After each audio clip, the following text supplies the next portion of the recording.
Salut à toi et bienvenue, et aujourd'hui nous allons parler de la communication chez les enfants. Alors c'est quoi la communication? Comment est-ce que toi tu peux améliorer la communication de tes enfants? Mais plus important, comment est-ce que le manque de communication chez tes enfants crée des mauvais comportements chez eux? Alors est-ce que tu savais que le comportement est extrêmement relié à la communication, ou bien plus précisément au vocabulaire? Mais pour le vocabulaire, parfois c'est difficile pour les personnes de comprendre, mais beaucoup de parents disent que soit mon enfant ne communique pas bien, ou bien mon enfant a un comportement pas trop décent. Et alors, ce que nous devons comprendre, c'est que la communication, pour communiquer, comme maintenant, si je suis en train de communiquer avec toi, pour communiquer, j'ai besoin de certains outils. Et cet outil principal, c'est le vocabulaire. Ce sont les mots. Et alors, si ton enfant ne communique pas, le problème majeur, toujours, c'est que ton enfant n'a pas du vocabulaire. Il n'a pas suffisamment de mots pour s'exprimer. Et quel qu'en soit son âge. Parce que beaucoup de parents vont dire, mais il est déjà un grand garçon, mais il n'arrive toujours pas à s'exprimer. C'est déjà une grande fille, mais il n'arrive toujours pas à s'exprimer. Quel qu'en soit l'âge de votre enfant, si l'enfant n'a pas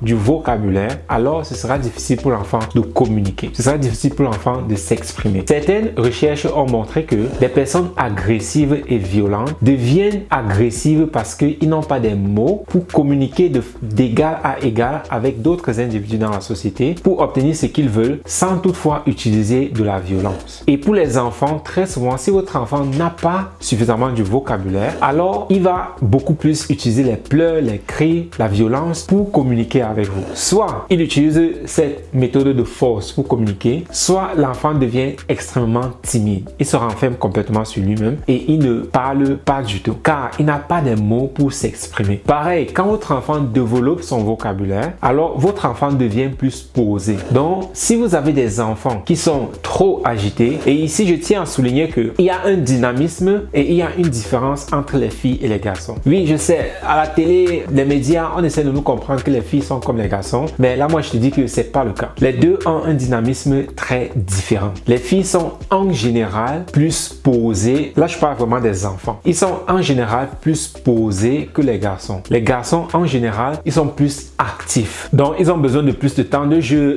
ils font beaucoup plus d'activités physiques parce que les garçons ou bien les hommes en général ont plus d'énergie, d'où ils ont besoin de plus d'activités physiques. Mais si à côté de ces activités physiques là, vous remarquez que votre enfant a encore c'est un peu plus extrême, alors là c'est de voir est-ce que l'enfant, parce que extrême dans la mesure où ça devient plutôt ennuyeux. Ennuyeux dans le sens où l'enfant, pour tout faire, il utilise la violence. Pour tout faire, il utilise la violence, ou bien il se fâche, ou bien il crie. Là, c'est où ça commence à devenir, ça a aller à l'extrême. Donc dans ces moments-là où il peut tout simplement te dire, ah maman, je veux manger, il crie plutôt bien ou pleure et ainsi de suite. Alors là, ça veut dire, ce n'est pas un problème de tempérament et d'énergie en tant que garçon, mais c'est beaucoup plus un manque de vocabulaire. Et s'il a manque de mots pour utiliser, pour communiquer, alors il va plutôt résulter à des cris, à des pleurs pour essayer d'obtenir ce qu'il veut. Parce qu'il n'a pas le mot adéquat pour mieux s'exprimer. Et par conséquent, ce qu'il utilise, ce sont les cris, les pleurs et ainsi de suite. Et un autre point alors maintenant, c'est le parent aussi en lui-même. Très souvent, le parent a un certain... Lui-même, il a manque de mots. Oui, majoritairement, c'est ça. Le parent lui-même, il a manque de mots pour bien expliquer les choses à son enfant. Parce que parfois, vous allez voir, votre enfant vient...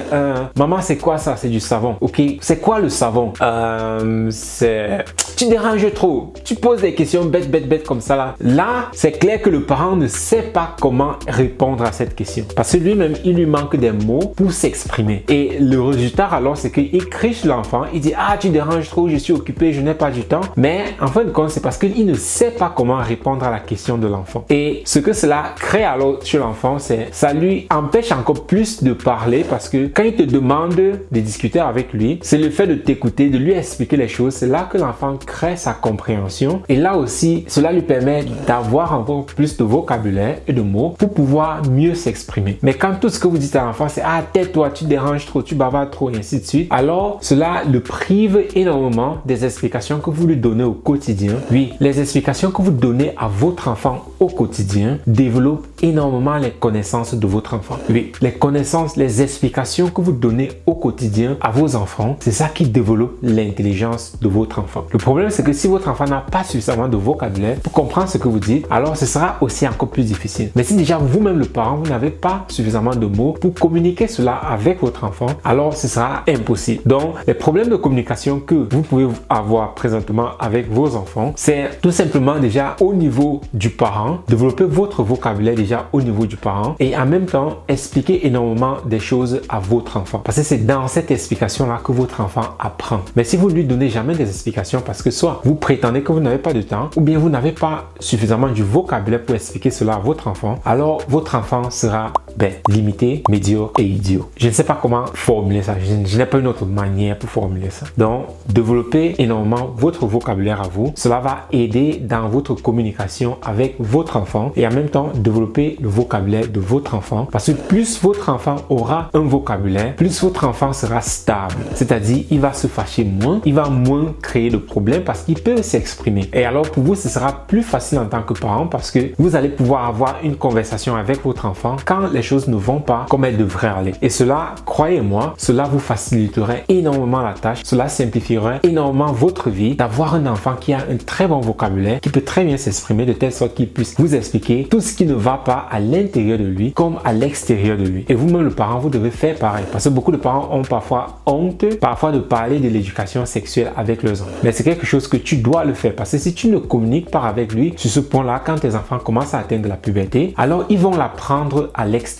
Quelqu'un d'autre va le leur apprendre. Alors, préfères-tu toi-même le parler avec tes enfants ou bien préfères-tu qu'un étranger parle de ça avec tes enfants? Et crois-moi, si tu préfères qu'un étranger le fasse à ta place, alors cela va séparer énormément, ça va complètement briser la connexion que tu as avec tes enfants. Parce qu'un sujet comme ça, c'est très important, surtout pour le parent et l'enfant. C'est la communication qui vous connecte. Et si tu n'es pas en mesure de faire cela pour eux, alors cela va plutôt vous séparer. Donc, d'où la communication et l'importance de la communication dans l'éducation de l'enfant.